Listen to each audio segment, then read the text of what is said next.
Good afternoon, everybody. Tyler Rowland here from Rowland Sports, where you meet the athletes. And here from Boyd County High School today. And with me is from going to Middle Tennessee State, a first-team all-conference player from last season at Marshall University, who also led the conference in scoring. And, of course, who could forget her run as Miss Basketball at Boyd County, Savannah Wheeler. And, Savannah, good to be here with you. And I know you're getting ready to go and start school. Talk about how it feels. You're going to be a junior this year. What is it that you see in the Middle Tennessee State program that you like? The overall the coaches there, not only do they teach you about the game, but they teach you about life as well. All the girls that played there this past year, they're all coming back. They only lost one girl and was a point guard, so I just think that was the best fit for me because same position wise. Just the overall, they've had so much success in their women's basketball program, and just the community of Murfreesboro is incredible, and the fan base there at every game is just incredible as well. Just a big supportive environment, and that's something that I was looking for while making that decision. And as for the school aspect, it was based off of education, and my major is health wellness minor in special ed, so that was a big plus to that as well. And talk about the campus and what you like about it. What is something you see maybe there pertaining to your major or something that you like about the school in general? Well, it's about 40 minutes from Nashville, and yeah, so that's also good. It's close to the pretty city, Music City. I'm just a little over 2.5 hours from my sister, so I've been last few weekends I went over there and spent time with them, with my niece and nephew. So have a little sort of family base, I would say, around the school. When I went on my visit, they told me that the school was actually based off education, and that's what my major is, health wellness minor special ed. And I potentially wanted to coach, and Coach Rick, he's a great, like I said, from the coaches, he's a great guy. He's a great mentor. I mean, not only does he teach the game on the court, but he also teaches about life, and that's something that I think that will benefit me once I'm done with basketball. Mm-hmm. And I know, of course, there's a long way to go, but talk about the work you've done over the summer with training and I mean, the way you've been playing, has playing professionally been a thought of yours? Oh yeah, it's definitely been a thought for sure. Just waiting to see how next year goes with me, and I'll probably know a better idea by then. But as for the off-season aspect, it's nothing but you got weights, of course, early morning conditioning in the morning. Had basketball right after that around like 8 or 9, and then this past June we have had 2 team camps, so we've had a lot of high school teams at our school and just interact with them and just ref their games for summer camps, and then had a little kids camp. So it was a busy summer down there for sure, but I know it's something that's definitely going to impact me in life, and that's just something I look forward to each and every day while I'm down there. And you've earned a highly good reputation as not just for a great basketball player, but also a leader.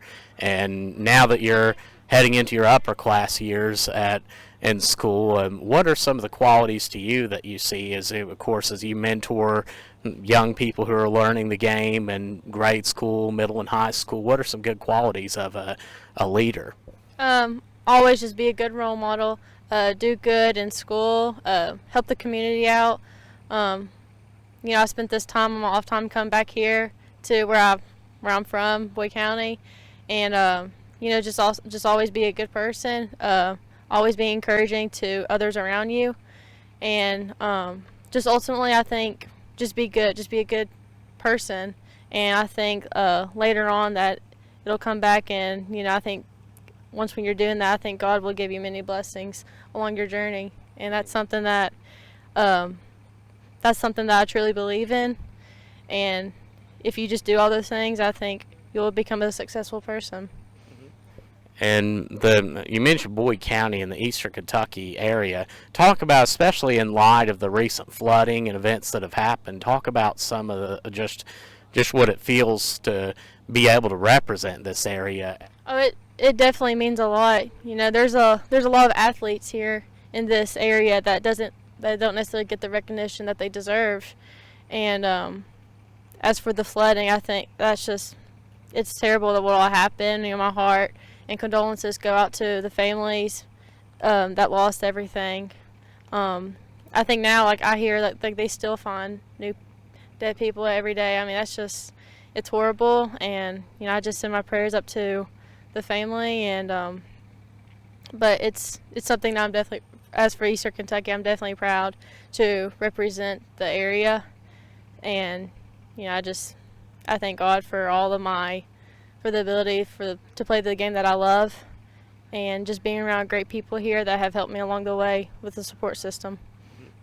Yes, and talking about Boyd County, last year, how did it feel to see some of the players that were directly behind you? You think of like Audrey Biggs, Jazz Jordan, and some of them. How did it feel to you to see them get the opportunity to earn a trip to Rupp Arena? It made me proud. You know, when I was sitting on that bench, and I texted Coach Fraley, and we just got done playing a game, and I texted him and asked him if I could ride down and sit with him on the bench, and he didn't care one bit. And once when I saw them win that regional championship, you know, I was very proud of all those girls. And you know, every now and then when I go to the gym, I actually work out with some of them.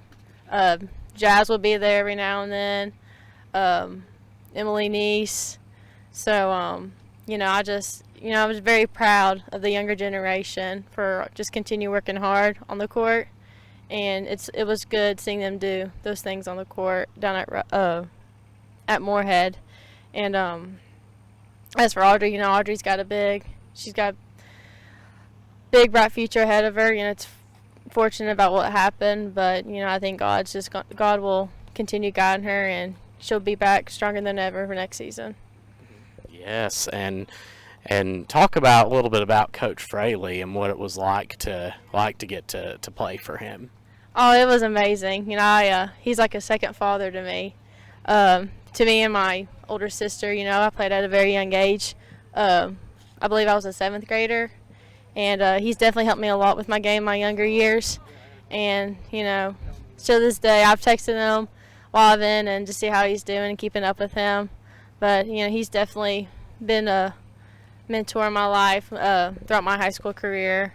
And, you know, I'm very thankful he gave me the opportunity at a young age to compete at the high school level, and thankful for all that he's done for me, still am to this day, and he's a good person to be around, good coach. Well, Savannah, we thank you for your time today and wish you all the best, and school. Be sure to stay tuned to media and keep up with Savannah. Some good things going on in her career. She gets ready to start this fall at Middle Tennessee State, so we look forward to watching her and her career there. We thank you for tuning in today and watching Roland Sports, where you meet the athletes.